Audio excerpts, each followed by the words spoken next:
student score is at the 85th percentile. This means, ano pong ibig sabihin ng 85th percentile? Would it be letter A, the student got 85% of the items correct? Letter B, the student failed the exam. Letter C, 85 students took the test. Or letter D, the student performed better than 85% of the examinees. What is your choice? Ang tumpak na choice po natin is letter D. Tumpak po ang karamihan. Pagka percentile rank po, ang ating pinag-uusapan, this indicates the percentage of scores that fall below that score. No? Percentile rank indicates yung percentage ng score na lower than 85. It's going back to your norm reference testing at criterion reference testing. No? Ano nga ba yung pagkakaiba ng ating norm reference testing at criterion reference testing? Kapag sinabi po nating norm reference, meron pong comparison. Kinukumpara mo ang naging performance ng isang estudyante, this girl right here, with the performance of the rest of the students, with the performance of the rest of the group.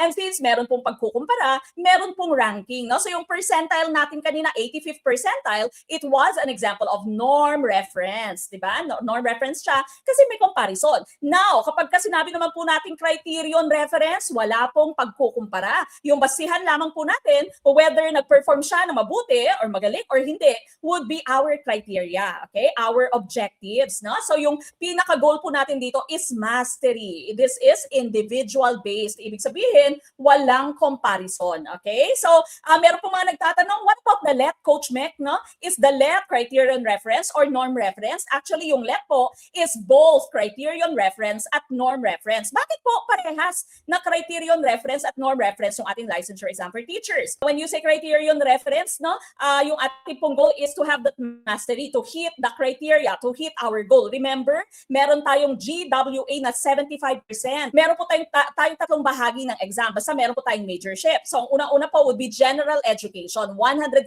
items po yan. Then, followed by your professional education na 150 items din po. Then, lastly, kapag may majorship ka po, after ng lunch natin, ay babalik tayo for your majorship. That's also 150 items. Okay? Now, sabi ng LET, dapat po sa kada area, sa Gen Ed or sa Prof Ed or sa major natin, makakuha tayo ng at least 50%. Ano po ba yung 50% ng ating 150 items? Of course, 75, 75 correct answers. Pero dapat po, hindi lamang ganyan yung ating goal. Kasi kapag ka 75 po yung lahat, hindi tayo makakapasa. Bakit po tayo hindi makakapasa? Dahil yung GWA po natin, general weighted average po natin should be 75% or above. 113, 113, 120, safe ka na doon. Okay? So, but of course, wala tayong dapat na hinahayaan sa ating mga areas na yan kasi nagtutulungan po sila. Although, kapag meron po tayong majorship, yung ating pong Gen Ed would only be 20% of our GWA, your Prof Ed is 40%, and your majorship is another 40%.